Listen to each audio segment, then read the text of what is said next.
Yo, what's up guys? Back here with another MMA update. So we'll start off with Tito Ortiz reacting to his loss against Anderson Silva.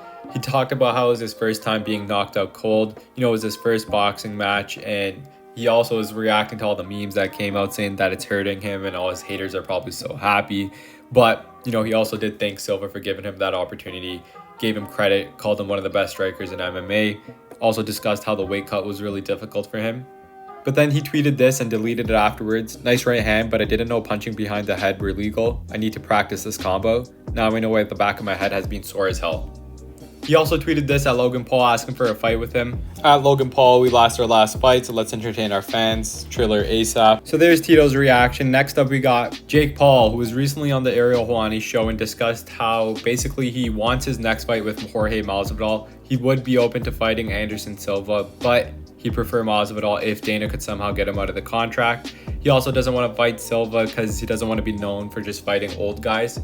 He also talked about fighting Vitor Belfort and completely rejected that and criticized Belfort for fighting Holyfield. So do you guys kind of think that Jake Paul is just calling out Masvidal because he knows he's in a contract and he knows Dana White won't let him out of that to go fight him? So we might actually see Jake Paul fight Anderson Silva, which will be an interesting matchup.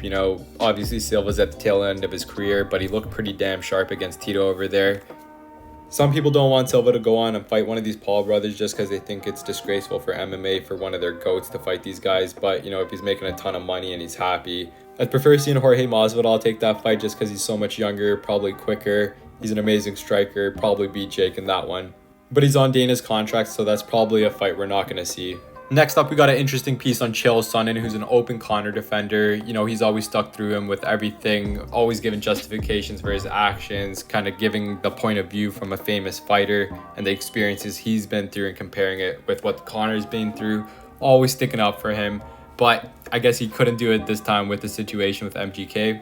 And to summarize what Chael said, he basically called Conor a weirdo for going to the VMAs and, going for all this attention, and that it's not something a cool guy would do or something a man of the people would do. And that basically, he doesn't want Conor to become this rich little weirdo. He's going to these events with all these elitists and it's just kind of weird. It's not something a fighter would do. He doesn't like it. He feels like Conor's becoming kind of like a dork. It's interesting to see Chael criticize Conor like this, and he is kind of right. I don't remember another UFC fighter kind of doing all these things, going to these type of events like the VMAs. But the thing about Conor is he's kind of transcended the sport and he's more of a celebrity now than he is a fighter. But yeah, Chael's right. I don't know why Conor's going to the VMAs to get exposure with that type of crowd. It just doesn't seem like, he's focused on fighting anymore. Maybe the attention and fame is what he wants. It probably pays more than the UFC does. So you can't blame him, especially for throwing a drink at MGK. Just look at this guy. But that's everything for this video. If you guys want quick updates like this, make sure to like, subscribe, share, all that good stuff. I will see you on the next one.